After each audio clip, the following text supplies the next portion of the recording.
用微光照亮夜晚，用温暖温润心灵。亲爱的朋友们，欢迎来到微光夜读。闺蜜怂恿我跟老公离婚，原因是她想借我老公结婚。闺蜜说，只要领个结婚证做做样子，给老家催婚的父母有个交代就行，等事情办完，铁定把老公还给我。谁知他俩领证后直接消失一整年。我老公再次出现时，闺蜜已经怀孕9个半月，即将临产。他们竟然不要脸地要求我来做接生手术，还要借我的房子来坐月子。孕妇及家属进我诊断室的10分钟后，小护士探头进来提醒道：“程医生，下面还有2位病人在排队。”我看着眼前局促的男女，面无表情，机械地回复小护士：“带去隔壁周医生那，我已经打过电话，我这边的病人有点问题，要仔细观察。”小护士应声出去，将半掩着的门关上，诊断室瞬间恢复安静。抬眼看着消失一整年后再次出现的闺蜜和老公，我感到意外又恍然。我从来没有想过，我们3个会以这样的方式再次见面。沈义俊急忙凑到我身边，指着张淼淼的肚子向我解释：“程程，你先别生气，你听我说，张淼淼肚子里的孩子不是我的。”张淼淼脸色一白，随即像是反应过来，立马接过话茬：“是啊，程程，俊哥说的没错，这孩子就是我自己的，不关他的事，你可别误会了。真是恶人先告状，这俩人上来就让我不要误会，不要生气，闭口不提他们消失整整1年的事。”张淼淼从包里拿出10万块钱，放到我面前桌上，像是要用这笔钱轻轻接过这1年。“程程，这是我给你的补偿，让你和俊哥分开1年。我真怪不好意思，因为我老家出了些事，不得不让俊哥陪我处理。他在撒谎，我又不是傻子。”在2人失联半个月后，我就已经找到张淼淼的老家去，结果他的父母已经去世好几年。张淼淼一直在骗我，他大伯告诉我，张淼淼已经几年没回来，更别说是带男人回来，就连他家的老房子拆迁，都是他大伯帮他一手办理后，把钱打到他银行卡上的。见我不说话，沈义俊急得面色泛红：“程程，是这样的，淼淼之前租的房子到期大半年了，这次她生孩子，能不能借住在咱们家？”站起身来，走到沈义俊面前，他朝我露出一个尴尬又讨好的笑容。我反手给了沈义俊一巴掌，清脆的巴掌声让张淼淼愤怒起来，他立马冲过去，想要检查沈义俊的脸，但他忘记自己的肚子又大又圆，搁在2人中间，让他的手够不到沈义俊。“程程，你疯了？你打俊哥干什么？”试了几次都没法碰到沈义俊，张淼淼干脆向我发难：“你要有本事就打我！本来借俊哥结婚就是我的主意。”怒火中烧的张淼淼和捂着脸一言不发的沈义俊站在一起，站在我的对立面。这就是我昔日最好的闺蜜和曾经最爱的男人。我真是又好气又好笑，扭了扭酸痛的手腕，3两步走到张淼淼跟前，左右开弓，啪啪2声，在她脸上扇了个对称的红印。“我当然有本事，我打你还要挑日子吗？要不是看你带着肚子，2个巴掌都是轻的。你可真能装啊，张淼淼！当年你来求我的时候，可不是现在这个态度。”我又看向紧紧扶住张淼淼，害怕她摔倒的沈义俊，嗤笑道：“我们的房子，沈义俊，你可真好意思说呀？那房子是我的婚前财产，房产证上就只有我一个人的名字。我们现在都离婚了，你哪来的脸让张淼淼这个第三者住进我家。我们对峙许久，张淼淼开始小声抽泣，就像被我欺负得多惨似的。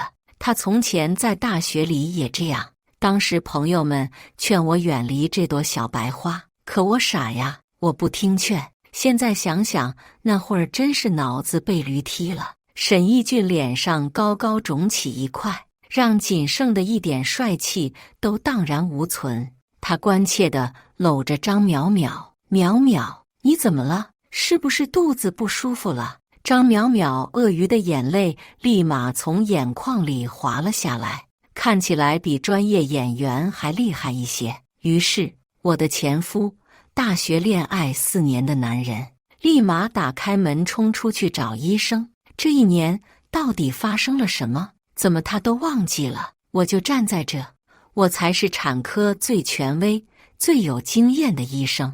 小护士带着2名男护士将张淼淼送上推车，等所有人都出去后，询问道：“程医生，这病人是您接手还是？不着急，先照常准备，安排病房。他今天还不会生，一看就是装的。今天的值班时间差不多了，我没吃东西，回到办公室开始午睡。梦里回闪过1年前的画面。”张淼淼在我面前哭哭啼啼，说父母病重，想要看到他领证。想来想去，只有我老公靠谱。程程，求你了，把沈义俊借我2个月，让我爸妈完成心愿吧。沈义俊，有你这么美丽又能干的老婆，难不成还会爱上我？你完全不用担心，而且我们是最好的朋友啊，难道你还信不过我吗？当时，沈义俊正因为工作不顺心，在家待业，全靠我养活。他一听张淼淼愿意给5万块钱，就来了精神，和我商量着，反正离婚、领证、再离婚，最多也就2、3个月，还白赚一笔钱，倒也不亏。死乞白赖求了我好些天，各种示好暗示下，我终于松口。沈义俊在离婚时净身出户的几天后，立马和张淼淼扯了证。当时我还在上班，忽然就看见张淼淼发的朋友圈，照片上俩结婚证红得刺眼，也没多想，只觉得大概是他特意公开给父母和亲戚看的。谁知下班后我回到家，沈义俊的衣物、鞋子以及日常用品全部消失，仿佛这个家里从没有他出现过一样。电话不接，微信不回，一直到今天，他们俩才再次出现。张淼淼已经到临产的时刻，梦里的画面再次一转，又回到了我最害怕的阴雨天，脚下踩空的失重感让我眩晕。我只看见地上大片的鲜红，在雨里被打出一朵一朵分散的红色花朵。小护士大喊着我的名字，她害怕我睡过去，她掐着我的人中，不许我睡。头顶白色耀眼的手术灯刺得我眼睛生疼。不知过了多久，小护士在我身边哭得梨花带雨，她也第一次没有叫我程医生。程程姐，别难过，你的宝宝只是还没做好准备到这个世界上来，等他准备好了，一定会再来的。那个阴雨天，我失去了期盼2年的孩子，而孩子的父亲一直处于失联状态，直到如今，他都不知道我的身体里曾经孕育过一条小生命，真是可笑又可悲。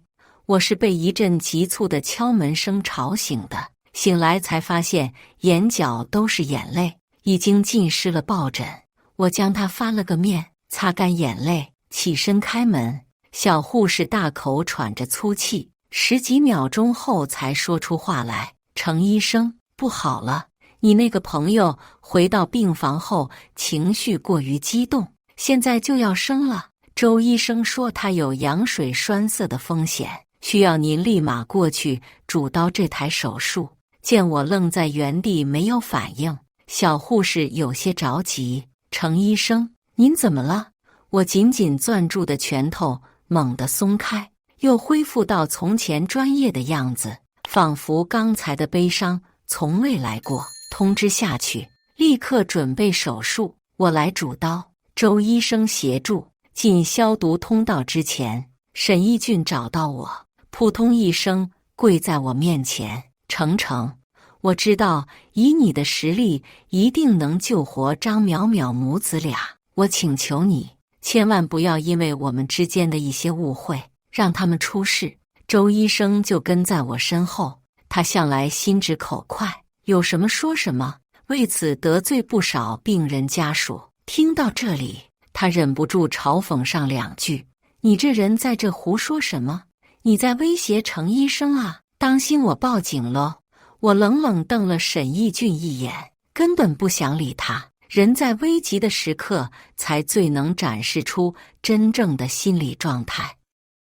看我一出现，沈义俊是立马就跪到我面前的，从前只有求婚那会儿才单膝跪地，现在却为了我的闺蜜对着妻子下跪，简直是天大的笑话。难不成在他心里，我会因为之前的私事让张淼淼和他的孩子一起去死？真是够侮辱我医德的。手术很顺利，张淼淼属实是运气好，提前在医院住下，又碰上我，这才保下了他和他的儿子。这台手术做了4个小时，我从手术室出来，正好到下班时间。沈义俊已经跟着被推走的张淼淼离开了等候区，真像个合格的丈夫。我揉揉酸痛的脖子，结束一天的工作。因为不想看见这俩人，我特别和医院请上1周的年假。这几年积攒下来的年假一直都没有用过，上头也很痛快地答应我的请求，晚上去爸妈家吃饭。他们见我脸色不好，又听说我头一遭和医院请了假，笃定我有什么不开心的。俩退休老人特意搬过来陪我上几天。2、3天里，沈义俊和张淼淼就像从原始森林逃出来一样，重新开始使用手机，一天到晚给我发不咸不淡的消息，惹我心烦。我干脆把2人全部拉黑。假期第4天，我和爸妈吃好晚餐，在客厅看节目打发时间。门铃忽然响了，我妈自告奋勇去开门，门刚打开，外边的人就推开我妈冲了进来，张口就是难听至极的话：哎呦，我儿子给你打电话，你还不接，倒是摆上谱了。婆婆从老家赶过来，你不开车来接就算了，连一句关心都没有啊。对了，这老太婆要是不出现，我都快忘了沈义俊这个难缠至极的妈。结婚2年里，不知道让我喝了多少乱七八糟的土方子，说是村上人喝这玩意儿能生儿子，害得我至今胃部都还有炎症。我和爸赶忙冲过去扶住我妈，还好她只是踉跄2步，没有摔倒。我让爸妈回房间去，这里压根用不着他们来帮我。虽然有些犹豫，但我爸妈都会充分尊重我的意见。况且，假如我顶不住了，他们俩也会从房间出来的。老太太身后还跟着沈义俊和张淼淼。张淼淼手中抱着一浅蓝色的襁褓，孩子被老太太的声音吵醒，哇哇大哭：婆婆，我怎么不记得我有婆婆？哦，原来是钱婆婆呀！来我家里有何贵干？钱婆婆3个字我特意说得很重，可我忘了她是个没文化的，压根感觉不到我的言外之意。老太太觉得我态度良好，还以为我和从前一般逆来顺受，继续蹬鼻子上脸。你先回你爸妈家去，把房子腾给淼淼坐月子。我捏起一颗荔枝放进嘴里，甜蜜的气息瞬间充盈口腔。沈义俊，你没跟你妈说我们离婚的事儿？沈义俊面色有些尴尬，在开口之前还把门关上，生怕被邻居瞧见这情形。我还没来得及说，这不淼淼生了。我想着咱们一帮到底，就让我妈来给他伺候月子。又想着总不能一直住在医院，咱们这房子面积也挺大的，所以懂了。他想白嫖，我又吃了颗荔枝，温柔笑道：前几天我说过了，这房子是我婚前财产，属于我一个人，而且我们已经离婚了。你是听不懂中文吗？需要我用英文再跟你说一遍吗？不过你也听不懂英文吧？老太太翻上个巨大的白眼，立刻夺过茶几上的荔枝，抓起2颗塞进嘴里，一边大口嚼着，一边朝着我大吐唾沫。什么离婚不离婚的？你既然嫁到我们沈家，生是沈家的人，死是沈家的鬼。你生不出孩子，还敢在那凶我儿子？现在淼淼先帮我们生了孩子，你嫉妒了是吧？吃这么贵的水果，天气又不热，还开空调，反了你了。我嘻嘻一笑，从厨房端出空运过来的新鲜榴莲肉，又把空调的温度调低了2度。我自己赚的钱，我想怎么花怎么花，还轮不到你来指指点点。1颗荔枝10块，记得让你儿子转我某付宝。老太太一口气差点没提上来，沈义俊只能来给他顺气。张淼淼也终于哄得怀里孩子不再哭泣，直直跪到我面前向我道歉。程程，当年是我不好，都是我的错，但你是收了我的钱的，就当做房费不行吗？我收钱。张淼淼居然还敢提这件事。当年我和沈义俊刚领完离婚证，某付宝上就收到了张淼淼转给我的5万块，但我本身并不缺钱，这样莫名其妙的转账就像是我在卖老公，我自然没有收，赚回去，并且按照从前的习惯截图存了档。还好我有先见之明，否则现在要上哪儿说理去？我默不作声地从抽屉里拿出一沓复印件，聊天记录、转账记录应有尽有，你自己查吧。我没收过你1分钱，当年那5万块钱，我可是原原本本的转回到你某付宝上了。张淼淼惊诧地看了我一眼，又看了面带尴尬的沈义俊一眼，闭上了嘴。看来钱是给了，不过是进了沈义俊的口袋。行了，都走吧，别在这闹。你们一家人团团圆圆回去过日子，以后别来烦我。话说到这份上了，再无脑的人也应该懂我的意图吧？我很明显就是在赶他们走。沈义俊把老太太和张淼淼推到角落里，挤到我身边哄我：程程，我明天就和张淼淼离婚，咱们复婚吧，好吗？咱们生一个孩子，不，生2个，好不好？张淼淼显然听力不错，距离那么远还能听到，也不顾及怀里孩子已经入睡，立马尖叫出声：沈义俊，你休想和我离婚，我绝对不会离婚的。他很聪明，因为在分娩后的半年内，丈夫是无法向妻子提出离婚的，否则就是犯法。门铃再次响起，刚才在微信上通知的保安团队派人来了。我把门外的几位壮汉迎了进来，直指客厅里3个多余的大人，外加1多余的孩子。专业安保团队的动作确实迅速，先塞住老太太的嘴，一人一边架住她的胳膊，腾空抬出门去。沈义俊和张淼淼看主力已经被带走，我又一副臭脸，他们想说什么，最终还是闭上了嘴，只能悻悻离开。住进来这么几年，第一次用到小区提供的安保服务，确实不错，不枉我每年交这么多物业费。我算是捋清楚了，这俩人回来是让我接生，顺便当大冤种的。这孩子的来历也只有他们知道了，但我没想到沈义俊忽然就像变了个人似的，他开始大吵大闹要离婚，竟然用孩子的生命来威胁张淼淼，把他吓得立马报警。警察找到我的时候，正是我假期的最后一天，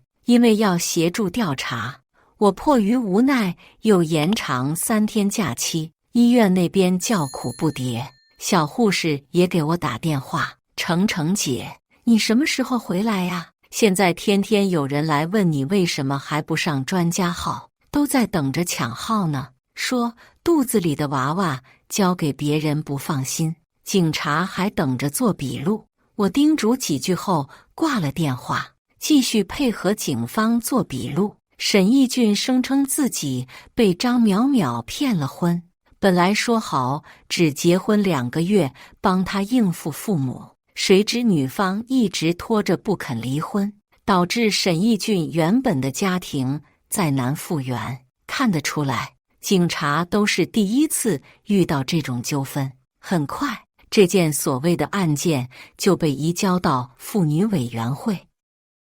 劝和不劝分是妇女委员会的宗旨，但沈义俊的态度十分坚决，和张淼淼多次协商，而且每次都拉着我旁听。这一次，他终于摊牌：程程，张淼淼肚子里的孩子是他去酒吧里胡来怀上的，根本不是我的孩子。你要相信我，我当初是鬼迷心窍，想着在家没工作拖累你。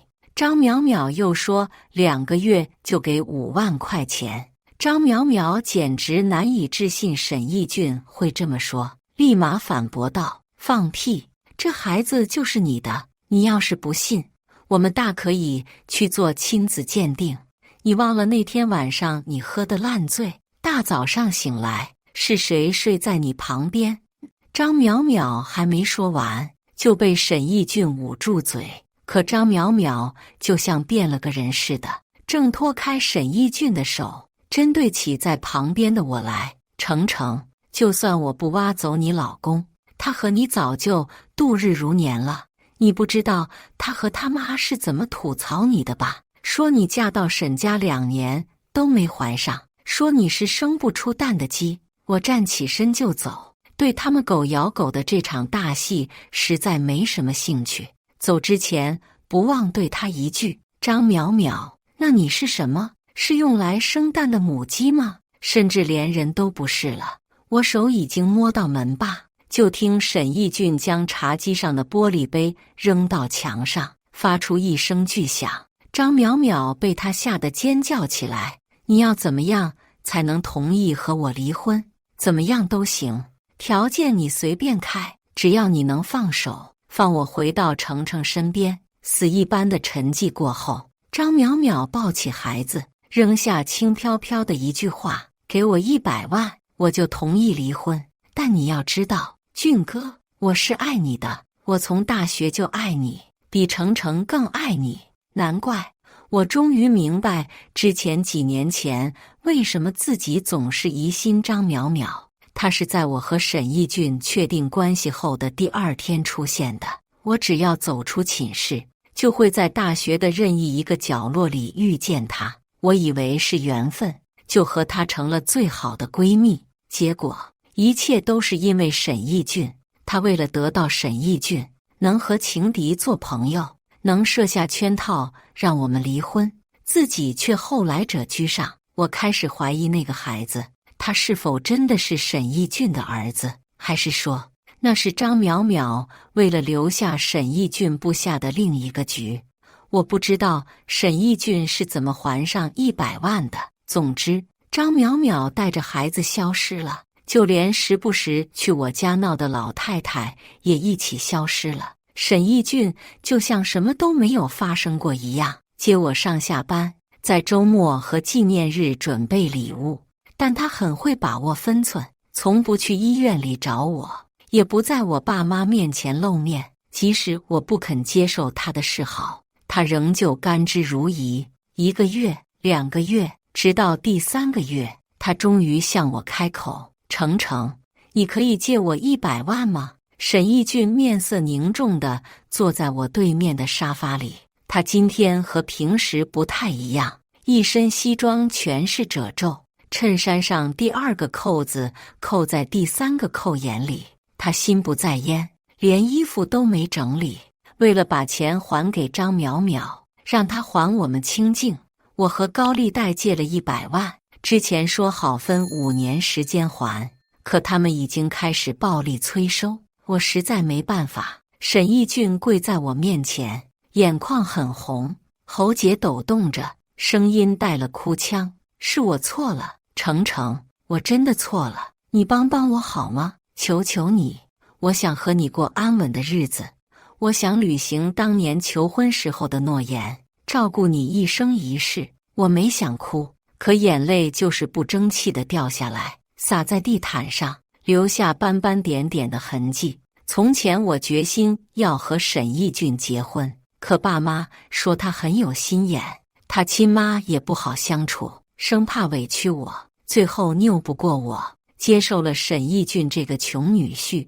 但婚后的2年，我们是幸福的，即使没有多少钱，我们也能在小事里享受甜蜜。沈义俊和张淼淼离开这1年里，我想了很多，我想我永远不会原谅他们。可现在，我忽然有些动摇。沈义俊看我走到保险柜旁边，灰白的脸色终于出现一丝笑容。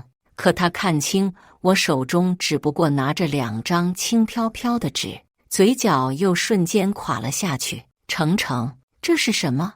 我双手捧着纸的侧边缘，郑重放在沈义俊面前。对于我来说，它很沉重，是我们盼望2年的宝贝。他来过，又离开了。沈义俊的视线扫过那2张纸，只一眼就哭了出来。一张纸上的诊断证明写着已妊娠3月，另一张纸被画满红色的叉，依稀可辨几个字：流产诊断证明书。2张检查报告都属于同一个人。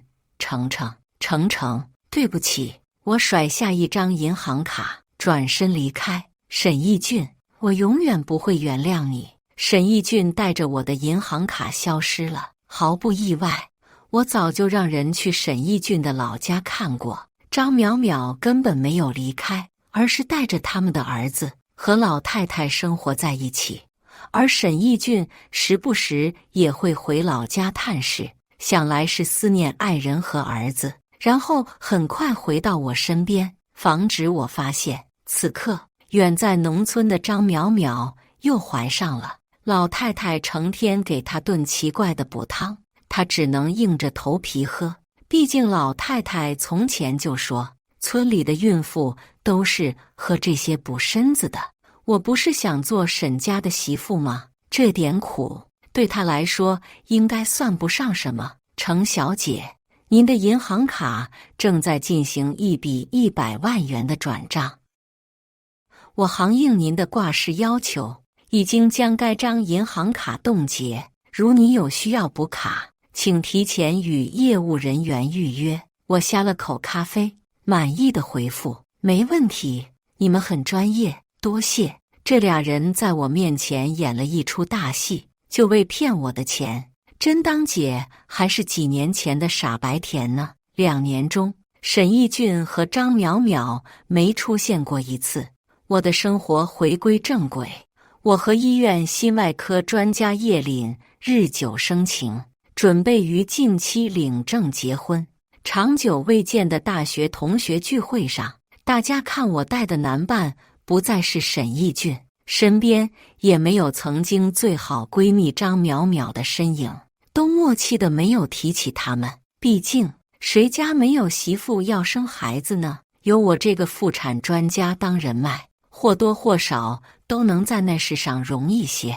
但不速之客却在这时出现，一出现就出现2个，是2年没见的沈义俊和张淼淼。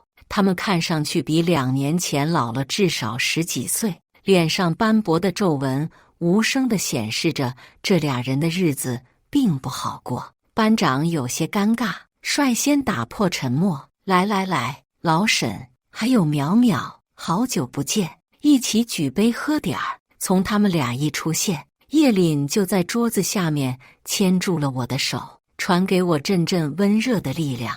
我朝他露出个释然的微笑，沈义俊和张淼淼的第一杯酒，竟然是敬我和叶凛、程程、叶教授。刚点到我们，沈义俊却怎么也说不下去。张淼淼急得捅他胳膊肘，他却闷头一杯酒下肚，闷闷地坐回位置上。早就是过去式了，我们现在各自有各自的生活。直到第二天见病人，我才知道沈义俊和张淼淼再次出现的缘由。张淼淼第一次怀孕时，老太太拦着她不让做产检，说浪费钱。孩子生下来后，经常面色发干发紫，喘不过气。县城的小医院说，孩子患有先天性心脏病，必须要到大医院做手术，越早做手术越容易痊愈。他们两个故意挑医院人最多的时候，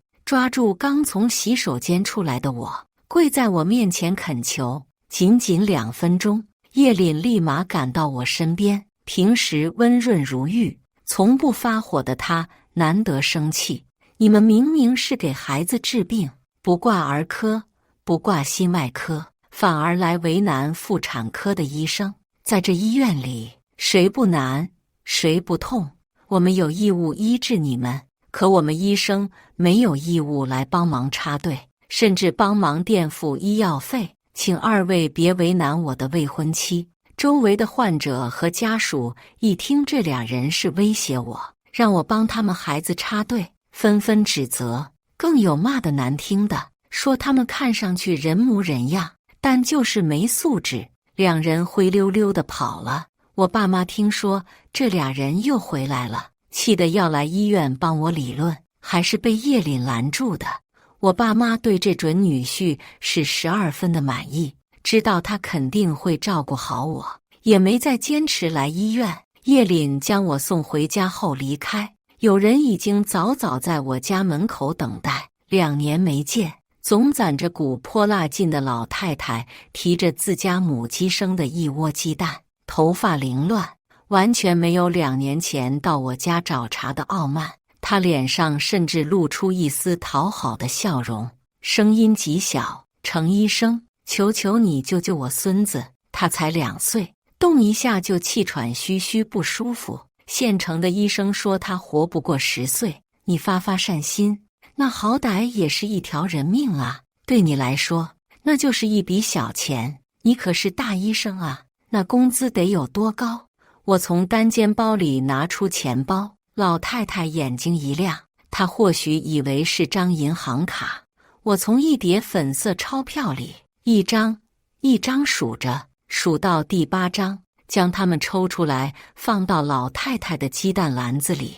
我很同情您家的遭遇，这是几年前您给我的彩礼钱，800块，1分都不少，今儿个我退给您，就当是我给您孙子的心意了。你，我心情愉悦，忍不住笑出声。我什么？当年您说的800块已经是一笔巨款，让我感恩戴德。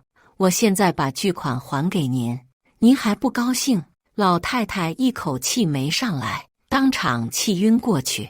我不急不慢打了个电话，很快救护车把老太太拉走，不禁感叹一句：哎，这下好了，看来800都要花在车费上。沈义俊把老家的房子卖了，凑齐第1台手术费。孩子手术当天，张淼淼却忽然消失。沈义俊带着小护士把医院翻过来，都没找到张淼淼。可手术时间已定，没办法改，只能先送孩子进手术室。当天不是我值班，我是来等叶林手术完后一起吃饭的。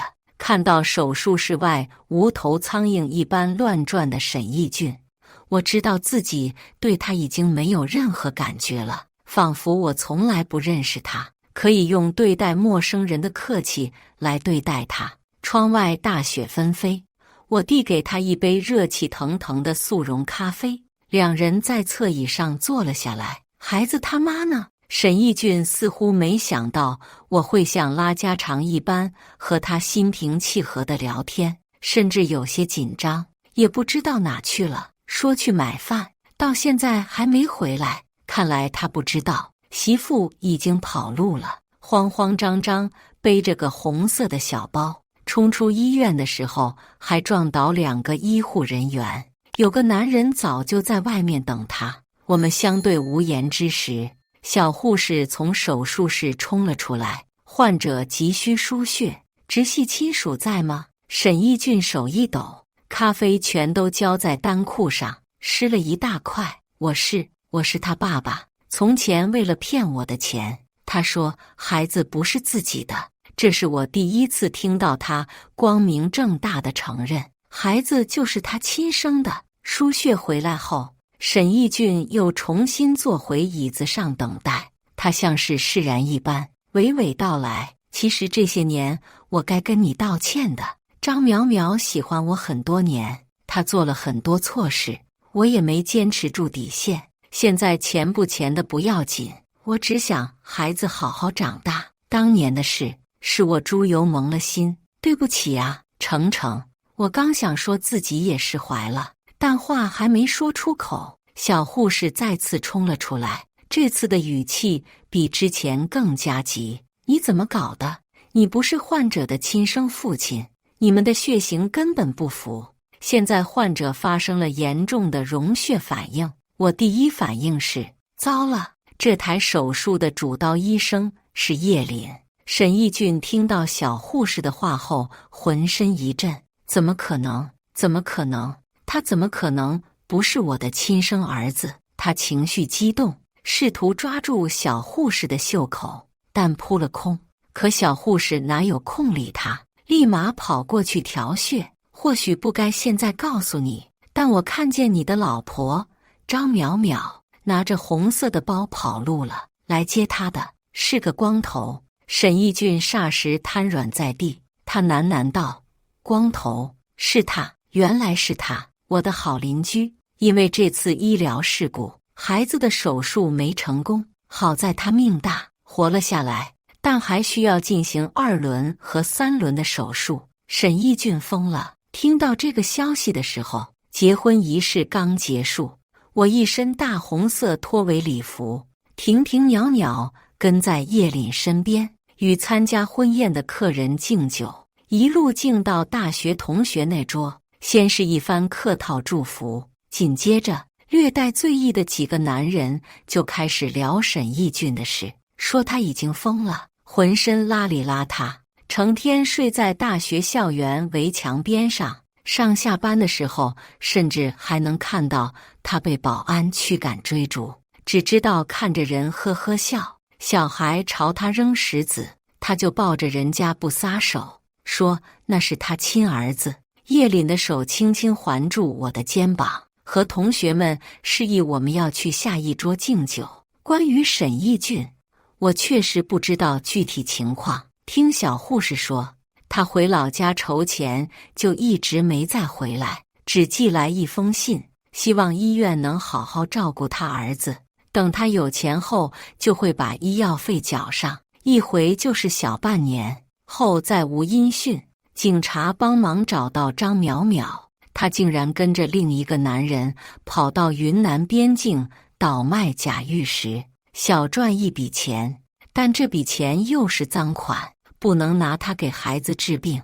最后本是幼儿慈善基金会伸出援助之手，孩子总是无辜。沈义俊的母亲听说孩子不是沈家的，而是邻居家的，半夜跑到邻居家，泼上家里炒菜的食用油，点燃一把熊熊烈火。可当晚风大，火势也大，邻居家的火焰烧着了他堆在自家的柴火，也烧死了他。说来也好笑，那柴火堆还是我垒的。当年我第一次和婆婆见面，她就要给我立个下马威，明明家里有煤气做饭烧水，却不知从哪里找了一堆柴火让我劈，劈完后就堆在她的小院里，也从来没用过，就像是逗我玩似的。那会儿我指甲盖都劈裂了一个，蝴蝶振翅，只轻轻一动，它的效应便在风中无限扩大。5年前它撒在我身上的气，如今变成他身上的一把火。5年后，我和叶凛送女儿上幼儿园，女儿却有些别扭，在车上扭捏着不肯下去。妈妈，我们学校外边有个怪叔叔，总是看着我们又哭又笑的。我和叶凛对视一眼，爸爸妈妈，你们看，就是那个怪叔叔，他又在那。我们顺着女儿手指的方向看去，校门口右侧，2个保安正压着蓬头垢面的男人。男人声嘶力竭地喊着谁的名字，只依稀能听见一个沈字。因为女儿有些害怕，我和叶凛一起送她到校门口，交给老师。沈义俊大概是看见我们了，再转过头的时候，他已经挣扎站起，推开保安，转头离开，留给我们一个寂寥的背影。秋风瑟瑟里，我和叶凛转身离开，和发烂的记忆永远告别。我们不会再回头看。故事完，接下来是我们本期第2个故事。婆婆认我老公的小3当干女儿，他们在我眼皮底下暗度陈仓，和和美美，直至我死后才知晓这一切。重新睁开眼，我回到婆婆要搬来我家住的这一天，宋妍，我妈就住个10天半个月。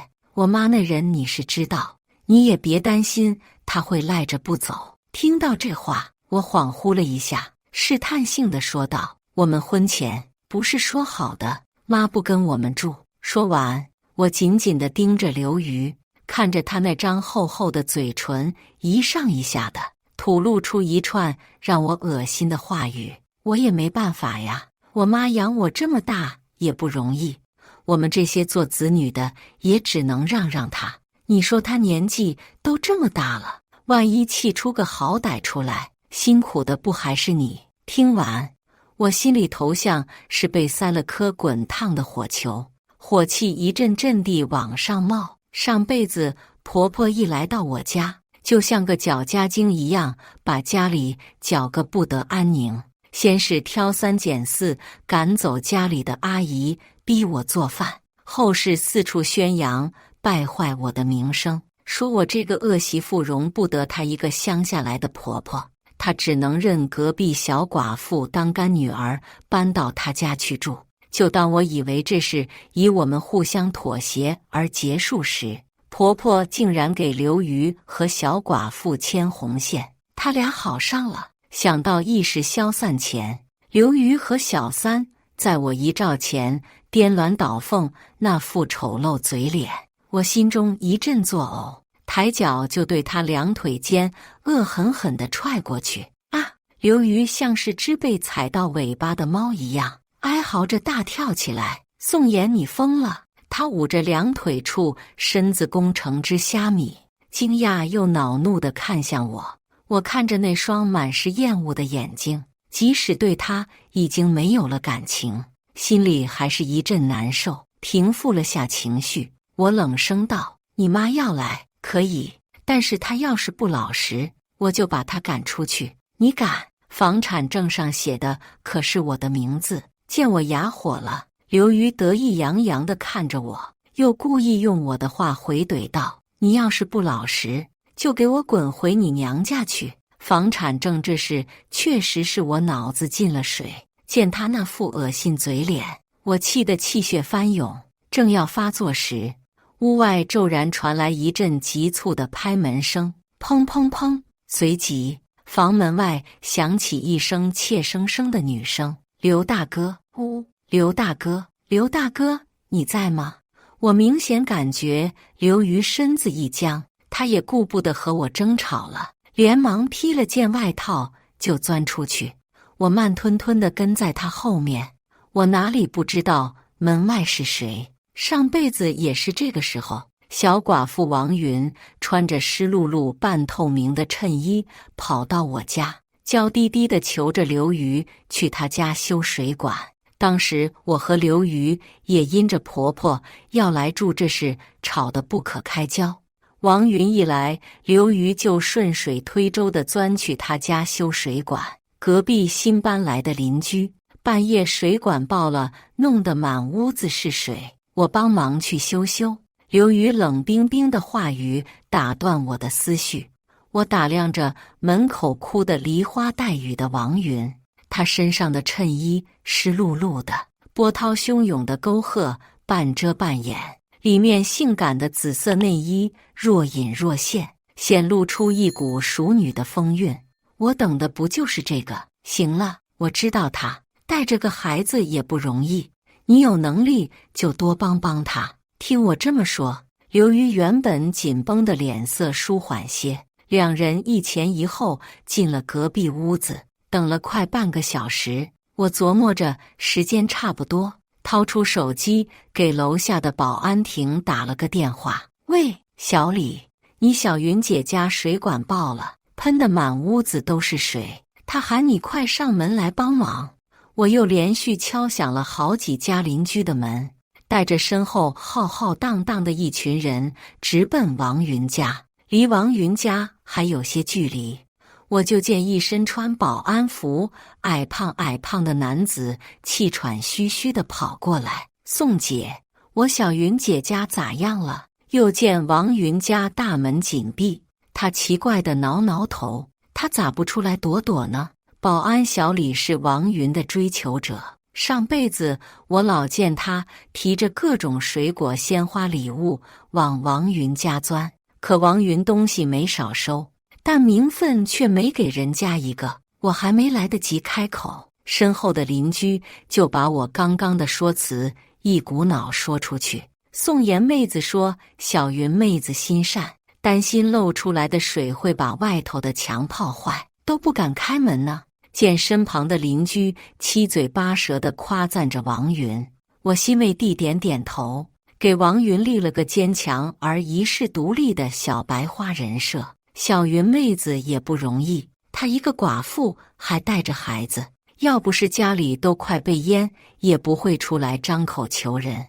我们能搭把手就搭把手，我一早就让我家刘瑜去帮忙，可他又不精通这些。邻居们脸色肃然地点头，不约而同加快了脚下的步伐。可等走到王云门前，听着里头娇滴滴的娇吟声和喘息声，所有人都沉默了。随着众人的沉默，里头的声响愈发显得清晰。小李的脸一下子绿了，众人纷纷扭头，你看着我，我看着你。敲门吗？这不大好吧？人家在做那种事呢，你们说他哪来的男人？众人如梦初醒，纷纷用同情安慰的目光看向我。我摇摇头，仿若固执的不肯相信这个事实。不会的，我不相信我老公会背叛我，我不信。让开，我来撞门！保安小李大吼一声，矮胖的身子像颗炮弹一样猛地轰向房门，仿佛天塌地裂，整面房门发出雷轰一般的响动。我不知道里面的刘瑜会不会被吓萎，反正他开门时脸上属实是不好看。门外这么多人，明显让他有些猝不及防。他慌乱地挡住后方满脸潮红的王云。人渣！我怒气冲冲上前一巴掌扇了过去，他硬生生挨了一巴掌，也不敢发火，急忙辩解道：“宋妍，你听我解释。”我捂着耳朵尖声惊叫：“我不听，我不听！一定是王云勾引你了！”不等刘瑜回答，我直接一把推开他，揪住他身后王云的衣领子，就是一个左右开弓，啪啪啪打完，我长舒一口气，心里爽快多了。而王云则顶着一张满是巴掌印的脸，咬牙切齿地看着我。响亮的巴掌声让周遭嘈杂的人群安静了一刹那，随即似水落油锅般突然沸腾起来。邻居们纷纷上前阻拦，嘴上喊着以和为贵，面上却一副看八卦的神情。一旁的小李炸毛道：“宋姐，你太冲动了，说不准是刘哥趁人之危，小云姐怎么可能干这种事？”见周遭的邻居对自己指指点点，刘瑜脸都绿了，连忙推脱道：“别胡说了，我们什么都没干。”我转过身，佯装怒气冲冲地跑回家，嘴上喊着闹着要把王云勾引他的事宣扬出去。身后的刘瑜急忙追上来，哄着让我要相信他。他哄了我半天，想到后续的计划，我装作勉强相信了他的说辞。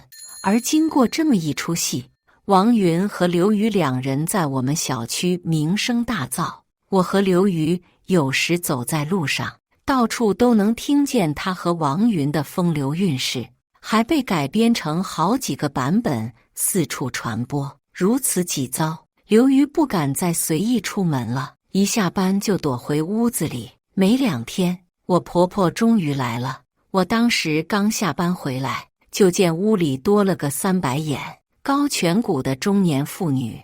婆婆常年在海边待着，皮肤被晒得有些黝黑。虽然手里捏着刘瑜大半的工资，能常去美容院保养，但眼角仍有淡淡的鱼尾纹。见我回来，她扭过身子，只拉着刘瑜自顾自地聊着天。我心里也一阵恼火，直接摔门进了卧室。我不热情，婆婆拉着脸，直至到饭桌上，屋里的气氛都一直冷凝着。家里的阿姨端菜上来时，婆婆终于发作了：“你家还请了阿姨，这多费钱，小年轻就是不会过日子。”我不说话，只冷眼看着婆婆开始作妖。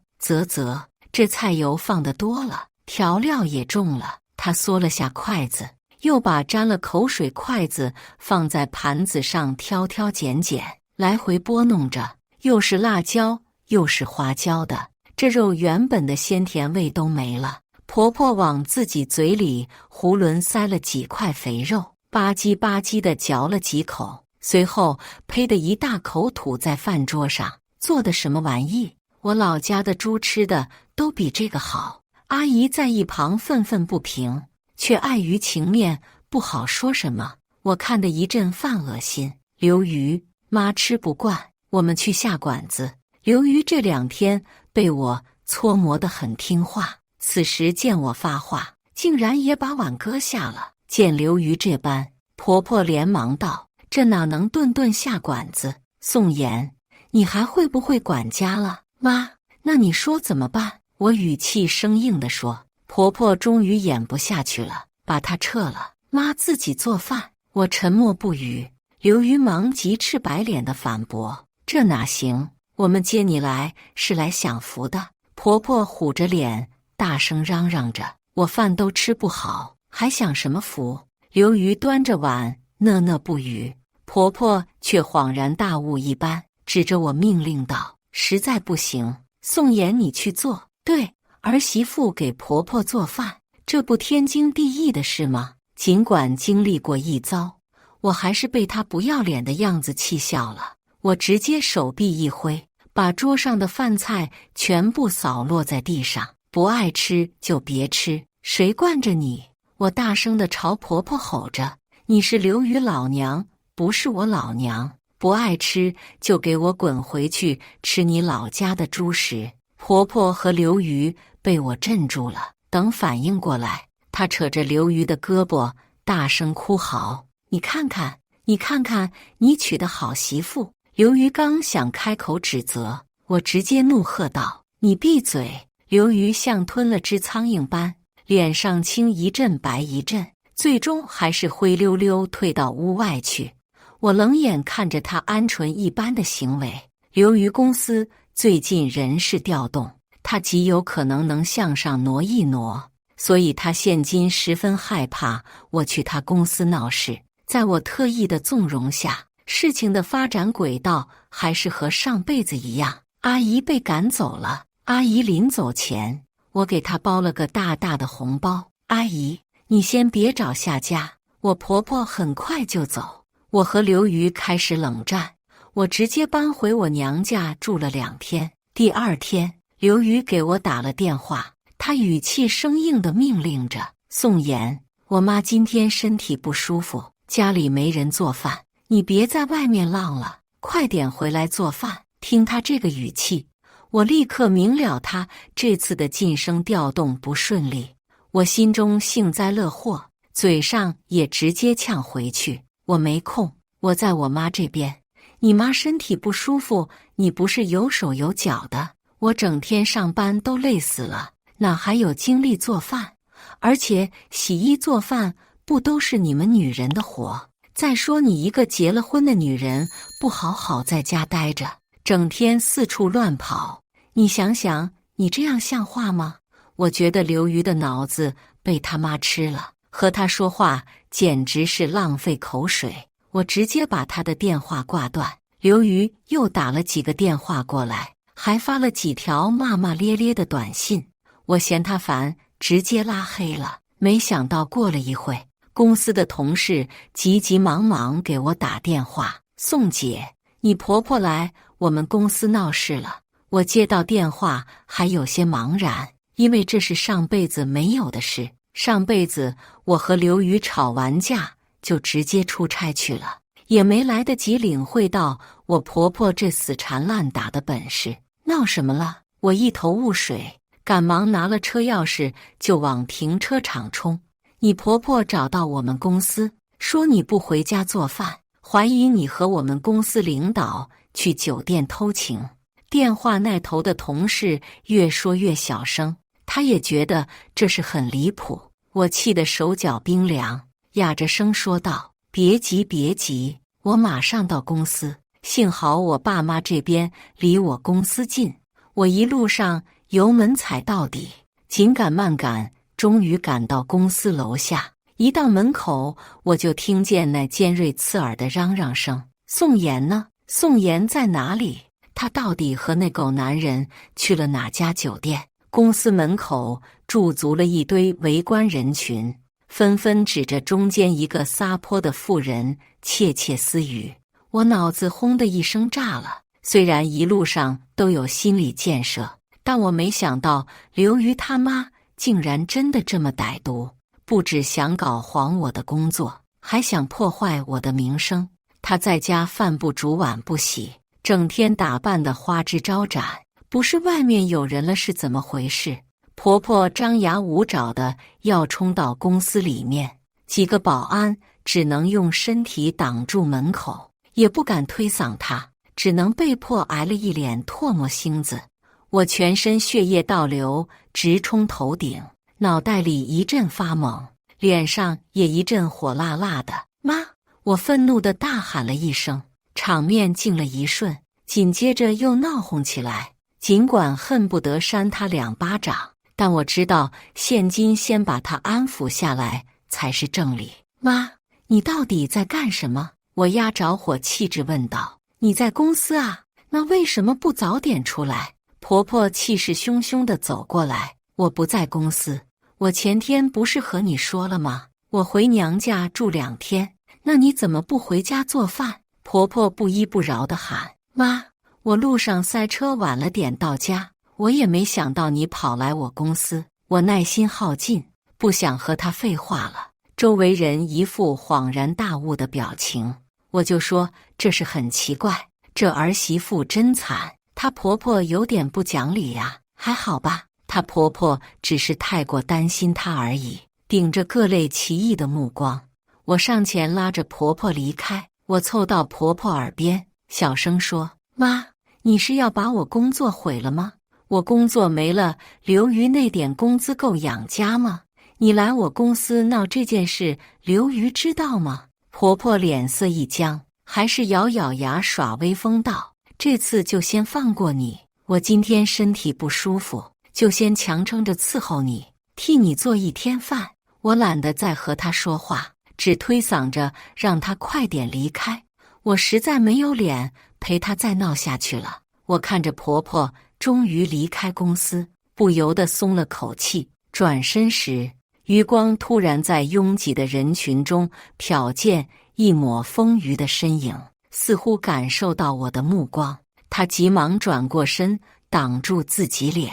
那是王云。我目光一凝，转而觉得心里怒火中烧。那2巴掌真是打少了，得亏婆婆这么一闹，我成功从领导同情的目光中申请到7天的长假。我坐在车里给刘瑜打电话，对面嘟的一声就接通了。你还知道给我打电话？我中午饿。我冷声打断他的话。你知道你妈来我公司楼下闹事吗？什么？刘瑜那边似乎不知情，他吃惊地大叫一声：我妈去你公司闹？闹什么？宋妍，我妈这人就冲动了点，但她没有坏心，你多包容包。确认刘瑜真的不像撒谎。我不想再听他说话，直接把电话掐断了。回想着王云那慌张的背影，我看着阴沉沉的天空，若有所思。难不成是她撺掇婆婆来闹事的？可婆婆才刚来这座城市，他们这会就已经认识了。雨滴大点大点地往下坠，不断拍击着灰色的车窗。望着车水马龙的闹市，我脑中骤然灵光一闪，浮现出一个令自己都大吃一惊的念头：会不会是他们之前就认识了？我不可能吃下这个闷亏。现今快到饭点，想到婆婆该去小区附近的菜市场买菜，我在路边扫了辆电动车，朝菜市场行驶过去。我在菜市场的出口等了一会，终于看见婆婆提着一大袋蔬菜，慢悠悠地走出来。白茫茫的雨幕中，黑色宽大的雨衣以及头盔口罩都将我遮挡得严严实实。我故意将电动车来到最大码，呼的一声从婆婆身边迅速行驶而过，轮胎飞速旋转，溅起一大滩雨水，直接溅湿了婆婆的大半的裤子。王八蛋，给我站住！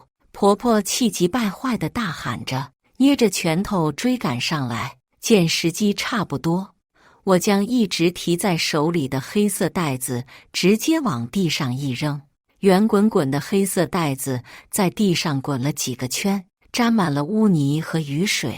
袋子里面是我妈前阵子摘的蘑菇，里间混杂了一些有毒的，吃不死人，但是能让人遭点苦头。车子行驶过街头，我装作不经意地转过头，后方的婆婆喜滋滋地将袋子高高提起，炫耀似的大声说些什么。我回到家时，刘瑜和婆婆已经坐在餐桌前吃饭了。我抬头往桌上扫了一眼，菜的分量很少，明显没我的份。那也行，省得我找借口推脱。婆婆重重地冷哼一声，刘瑜也只顾着埋头扒饭。屋里气氛严肃又沉重，一片静悄悄的，只有碗筷碰撞的声响。等他们吃完饭，我故意从房间里出来，大喇喇地坐在客厅等着看好戏。随着时间流逝，婆婆和刘瑜开始在沙发上坐立难安，两人的身影在屏幕前不停地晃动着。我心中乐不可支，面上还是假情假意地关心道：妈，刘瑜，你们这是怎么了？这都跑了第几趟厕所？刘瑜白着脸，抖着腿朝我凑过来。宋妍，你摸摸我额头，我是不是发烧了？我感觉自己浑身一点力气都没有，迎面过来一股厕所味，我连忙屏住呼吸，嫌弃地把他一把推开。哎呀，你们肯定是吃坏肚子了。斩钉截铁地说完，我又装作焦急地询问道：你们两个今天到底吃了什么东西？婆婆捂着肚子哆哆嗦嗦地回答：也没什么，就晚上吃的那些菜。她一手捂着肚子，一手撑着墙，全然无下午在公司门前指着鼻子骂我的嚣张模样。我拧了拧眉，不耐地问：剩菜倒在垃圾桶了吗？婆婆和刘瑜两人一人占着一个厕所，此时恨不得住在里头。屋子里不断响起此起彼伏的马桶抽水声，左侧的厕所传来刘瑜的微弱的声音：妈说不能浪费，放冰箱里头。我早就知道我婆婆的尿性，也不吃惊，打开冰箱，开始假模假样的翻看里头的饭菜。我慢吞吞地翻了半天，才装作吃惊地问道：妈呀，这蘑菇是哪来的？蘑菇是路上捡的，有个穿黑雨衣的骑车太快落下，被我……哎呦！紧接着又是一串稀里哗啦的抽水声。厕所里的刘瑜忍不住了，他愤怒地大叫：“妈，这种便宜你怎么也占？路上的东西怎么能乱捡来吃呢？妈，你是老寿星喝砒霜嫌自己活得太长是吧？”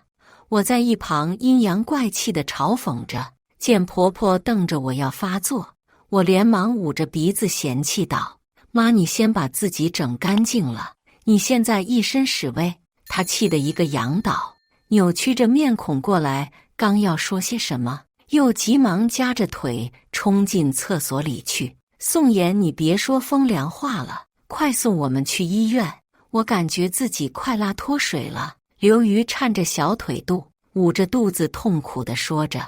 我贴心地递给他一杯酷咸的盐水，再等等哈，先拉干净，别待会拉车上了。见刘瑜阴着脸不说话，我不慌不忙地说：“洗车怪贵的，能省点就省点，我怕待会妈又说我不会管家。”刘瑜愤愤地瞪了一旁的婆婆一眼，一把接过我手中的杯子，猛灌了一口，又被呛得满脸通红。我看了半天热闹，才载着刘瑜母子急忙去医院急诊。对了，专门选刘瑜的车，折腾到半夜，看着躺在病床上惨白着脸的母子俩，我欣慰地点点头。这下婆婆和刘瑜都清闲了，也不用烦恼哪个人该去做饭了。我又把李阿姨请回来，我还给婆婆和刘瑜请了个护工，专门照顾他们俩。见婆婆虎着脸，我无奈地说：“妈，我公司那边忙，回到家哪还有时间做饭，等送来医院，饭菜都冷得结块了。”见婆婆仍是阴着脸，我转头把护工辞了，给他们俩连吃了3天结块了的饭菜。别误会，隔壁快餐店买的。吃到第3天，婆婆忍不住了：“你就不能请假过来照顾我们？”刘瑜也瞪着眼，有些不满：“工作哪有我们重要？”我火了，一拍桌子怒道：“上次妈去公司闹事，我领导已经对我很不待见了，我再因为家事请假，我工作还要不要了？”刘瑜有些埋怨地看了眼婆婆，婆婆也低下头，讷讷道：“那这要不把上次的护工请过来？”我冷笑一声，扭头就走。刚走到门口，就看见小寡妇王云一手提着个保温桶，一手牵着个小男孩，一大一小慢悠悠地走过来。他恬不知耻，打着答谢刘瑜给他修水管的名号，这几天已经来过好多次了。宋姐去上班呢。王云将散乱在额前的发丝别在耳后。这几天，刘大哥看起来很喜欢喝我炖的补汤。他娇娇弱弱地擦了擦额头上的汗，吃。我压抑住嘴角疯狂上扬的微笑。这不废话吗？冷饭菜吃了3天，他有的挑吗？他坏女人，坏女人！王云旁边的小男孩朝我吐口水，我可不惯着这熊孩子，凶巴巴地瞪了他一眼。他被我吓了一跳，躲在王云后面，愤怒地看着我。王云正为刘瑜多喝了自己2碗汤乐着，得意地牵着他儿子绕过我进了病房。我懒得偷听王云和刘瑜的墙角，直接驱车离开医院。婆婆和刘瑜住院这3天，我托人找了个私家侦探帮我查清婆婆和王云2人间的关系。我花了大价钱，所以私家侦探办事效率很快，短短3天时间就将资料送到我手里。文件夹里的资料证实了我的猜测。王云和我婆婆之前的确认识，王云和我婆婆的娘家是同个地方，都在闽省某个小村子，算是老乡。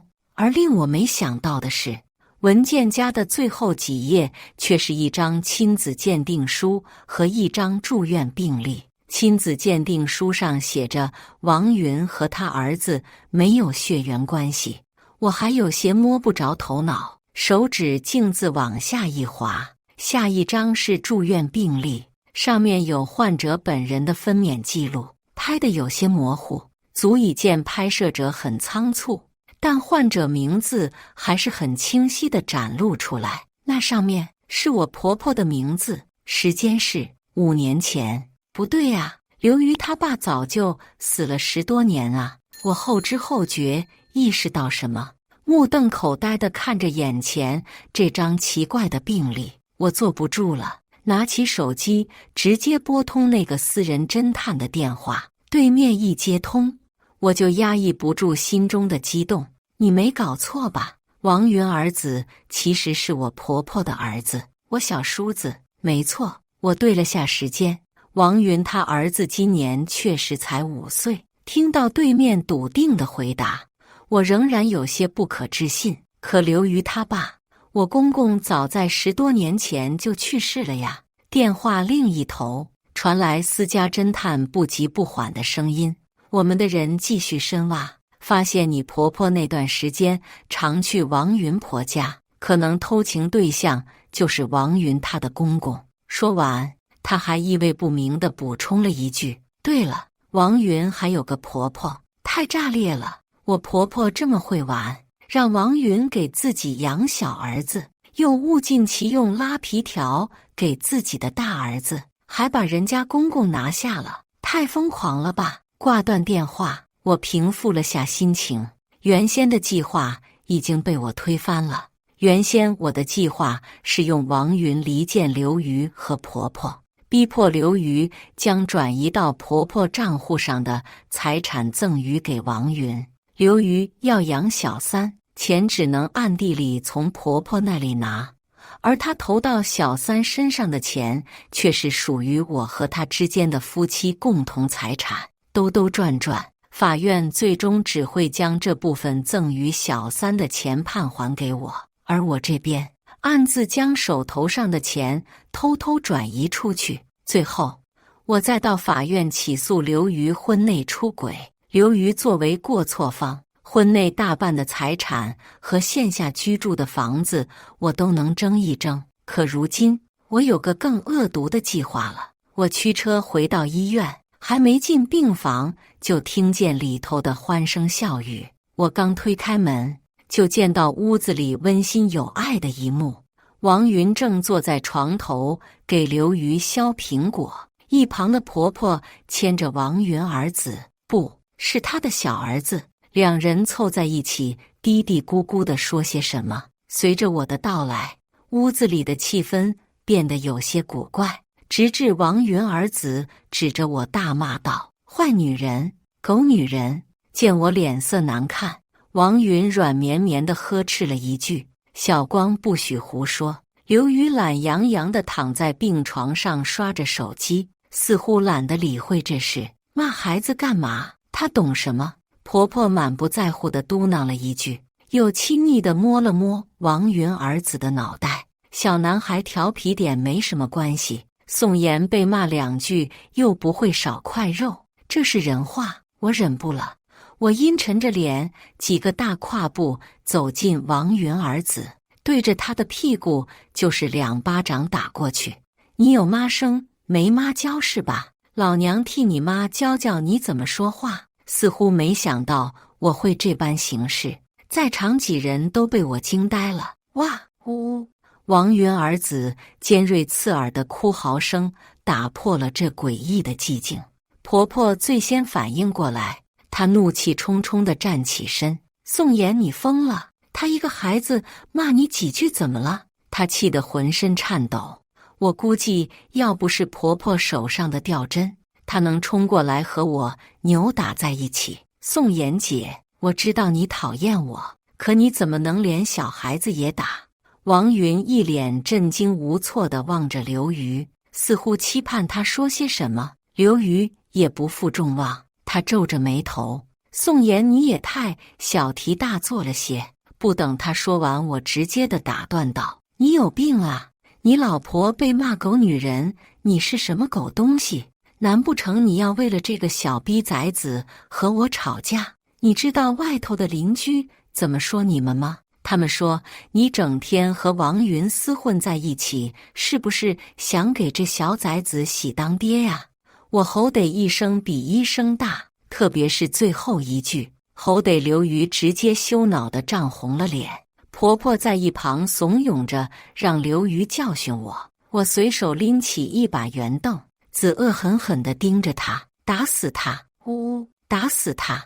王云儿子不甘被忽略，朝我恶狠狠地砸过来几个纸团，其中一个纸团砸到头上，我随手打开一看，这是一家妇科医院缩阴修复手术的宣传单子。王云儿子怨毒地看着我，嘴上不停地诅咒着：“祝你病死，祝你病死！”我这次没留情，拎着王云儿子衣襟，当着众人的面恶狠狠地揍了一顿。婆婆和王云两个人加起来都没拉得住我，一个不停地抹眼泪，一个嘴巴上不停地咒骂我。病房里闹哄哄的，刘瑜要来拉住我，也被我一拳头砸在面门上，直至外头的护士医生来拉架，我才作罢。我收拾东西回了娘家，又将王云和刘瑜在医院的亲密照发送到小区的住户群里。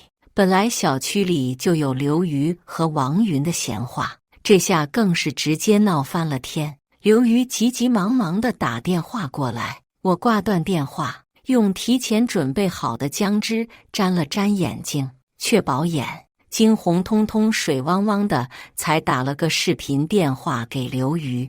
一打过去立马就被接通，对面映出刘瑜那张乌青了一只眼睛的脸。他一见我哭成这般模样，面上有几分疑惑，随即像是明了什么，立即趾高气扬命令道：“宋妍，你快在小区群给我解释清楚。”解释什么？我声音带着浓浓的哭腔，实在是刚才姜汁抹多了，眼泪根本止不住。刘瑜，你是不是仗着我爱你，放不下你，你就这么作践我？你和王云两人非亲非故，无名无分，天天在我面前晃悠，你要我怎么解释？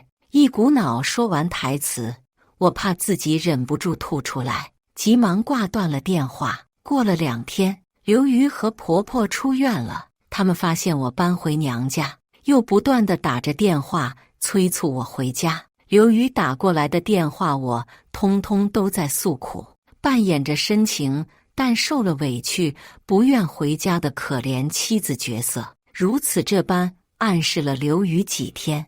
我终于得到了满意的消息：宋妍，这下你满意了。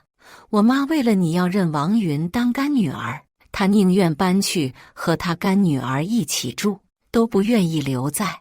我按捺住雀跃的心，直接打断刘瑜的废话：妈搬走了，我肯定会回家去。心情大好，我也乐得给刘瑜画饼。刘瑜，我们以后好好过，我保证回去后好好孝顺咱妈。刘瑜听后满意的挂断电话，难得开着车将我接回去。认亲宴的日子定在了一个黄道吉日，我跟着忙活了2天，又是联系亲朋派送请柬，又是订酒店的，像陀螺般转悠了许久。直至今日，好戏终于开场了。装潢华丽的酒店大厅，中央穿着大红旗袍的婆婆笑呵呵地拉着王云站在高台上，底下是一胡子拉碴的老汉，也跟着乐呵呵地夸耀着我婆婆和王云。他就是王云的公公，我婆婆的姘头。小云这孩子敦厚老实，以后有了这么个好闺女，王妹子以后有福了。周围人也纷纷跟着她恭维着我婆婆。我婆婆乐得笑咧了嘴，又去了我一眼，小声道：“我一看小云这孩子就亲切、贤惠又体贴，和我对得上脾气，可不像我那儿媳妇啊，还搁这拉踩呢。”我抿着杯中的红酒，想到王云婆婆已经领着人赶过来参加这场认亲宴，颇有些按捺不住嘴边的笑容。果然，不一会儿，我就听见不远处传来一阵喧哗声，几个青壮的男人拿着棍棒扫帚闯进酒店大厅，紧接着是一阵刺耳的叫嚷声：“王小燕，你个老妖婆，这么大的年纪还勾搭别人男人，老不知羞！”来了，我抬眼看去，是王云她婆婆。此时她满脸深沟纵横的皱纹扭曲在一起，样子颇为狰狞可怖。你这婆娘在闹什么？王云公公被唬住了，颤抖着身子，气势有些不足。我呸！2个老不死的搞破鞋，还生了个儿子，让王云这个小贱人帮忙养。我当时还巴巴地伺候她月子，没想到生的是个野种。王云婆婆越说越激动，她拿了根扫帚，追着王云公公和我婆婆2人疯狂敲打着。满场的宾客被这变故惊呆了，有想拦着的都被王云婆婆带来的人挡住了。一时间，众人竟是呆呆地看着王云婆婆大发神威，追着我婆婆2人满场乱跑。你们知不知羞啊？知不知羞？她气喘吁吁地大叫着，将我婆婆打得满脸红肿，身上的衣服被拉扯得皱巴巴的。你污蔑人！污蔑人！婆婆抱着头不承认。我污蔑你什么？要不要带着去找大夫做那个什么地呀？哎，到时候那个小野种是谁生的，大家一目了然。我陪着刘鱼儿进宫医院，这次是去做亲子鉴定。结果出来的那一刻，我看到她满脸灰败，难以置信地盯着角落里不敢抬头的婆婆。我强忍着笑意，假意安抚道：“回去再说，回去再说。”还没走进小区，一路上的风言风语就不停地飘到我们几个的耳朵里。听说我们附近的小区某16栋有个刘姓的住户，他妈给他那个死鬼爹戴了绿帽。对对对，都半截身子入土的人，还搞出一个孩子来。哎呦，作孽呀！听说那姘头家里还有老婆，婆婆的头越来越低，到最后她干脆捂着脸，逃也似的溜进小区里。我低着头，嘴角不断抽搐着，最后实在忍不住了，连忙跑远些，才敢笑出声来。回到家门口，我发现门底下又被塞了一叠忍者神龟的照片。刘瑜黑着脸，乒乒乓乓地摔打着东西进了家门。这样的日子过了几天，婆婆终于提出要回老家了。你现在回老家也是这样，还要被王云她婆婆堵在家门口打，到时候叫天天不应，叫地地不灵，打死你还要麻烦我们去给你收尸。刘瑜不愧是婆婆的亲儿子，一句话将婆婆的嘴堵得死死的，半天说不出话来。我知晓时机差不多了，斟酌着提议道：“妈，刘瑜，我们搬家吧。”搬家？对对对，搬家！婆婆好像抓住最后一根救命稻草，连忙附和道：“搬家好啊，搬家了，我们就不用再听到这些风言风语了。说的容易，我们哪里来的钱？租房吗？那现在这房子怎么办？”刘瑜气呼呼地丢下这句话，砰的一声甩上门。我听着里头不断变换的视频声音，无声地笑了笑。我夜里拿了刘瑜的手机，四处划拉，也不干别的，只搜索了几个关键字：假离婚、买房，最后再把浏览记录和搜索记录全部删除。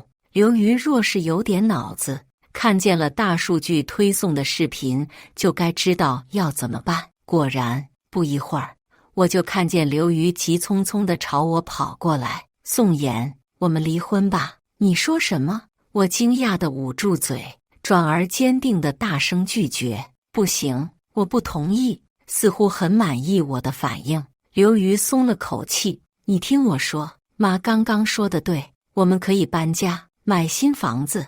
可我们婚前刚掏空积蓄买了房，哪还有钱再买房子？难不成要卖掉？”我拧着眉看他，神情有些不舍：“不买，把这房子抵押了。”他语气坚定道：“我之前在妈那里存了些钱，还有，我们可以先假装离婚。这房子当初写的是我的名字，你名下还有购房优惠，这些凑一凑，足够贷款新买一套房子了，而且还剩了一大笔税费。刘瑜越说越激动，拉着我手，不断向我解释着他描绘的蓝图。我抽回自己的手，冷言拒绝道：“不行，你这不是诈骗吗？”刘瑜一听我拒绝，有些急了：“宋妍，这都什么时候了，你还讲究这个？现在这年头，哪个不这么干？”我沉默了一瞬，神色间有犹豫挣扎之色，最终咬了咬牙：“你再好好和妈商量商量，换个法子吧。”刘瑜和婆婆商量了好几天，最终还是决定要实施假离婚买房这个计划。我迫于无奈，只能答应他们的请求。我们在律师的协助下拟好了离婚协议，也请他帮忙做公证。协议上写明了，我们线下居住的房子归刘瑜所有，但财产上我分了近80%，将近200多万。刘瑜领着我去拿离婚证的前一晚，我有些激动的睡不好觉，直至离婚证真真实实的落在我手中，我才有种如梦初醒的感觉。这是成了。我神情激动地打量着手上绿色的本本，一旁的刘瑜见我这般快活，隐隐觉得有些不对劲。宋妍，你什么意思？他拉住我的手，脸色有些不好看。沙比，我甩开他的手，嘲讽地看着他，你当我不知道你和王云那点破事？我伸手从包里拿出一叠被打了码的照片，重重地摔在他脸上，看看看看，马德和我离婚，还要约你情人打个炮庆祝是吧？死渣男！刘瑜错愕地看着满地被打了码的床照，哪里还不明白，他这是被我耍了。他猩红着眼，挥着拳头要朝我砸过来，我眼疾手快，急忙往一旁避开。一旁的民警赶忙走过来，虎视眈眈地看着他。刘瑜被迫冷静下来，他恨恨地盯着我，最终只能扭头离去。我卷了刘瑜的100多万飞了，她和我原先的婆婆自然不肯善罢甘休。我将这段时间发生的所有事都告诉了我爸妈，其实他们从我频繁回娘家就猜测到什么，所以刘瑜和婆婆找上门时，我妈和我爸带人把他们赶回去。两人卷土重来，越战越勇。婆婆颠倒黑白，带着民警和一堆记者上门说我骗婚，我梨花带雨的哭诉。我婆婆心地善良，错认了小三当干女儿，不小心给儿子拉皮条。我这都和刘瑜离婚，成全他们了。婆婆，你还要我怎么样啊？呜！等刘瑜上门，我又阴阳怪气的嘲讽。你小三的儿子还是你妈和小三的公公生的，你叫他什么？也叫妈？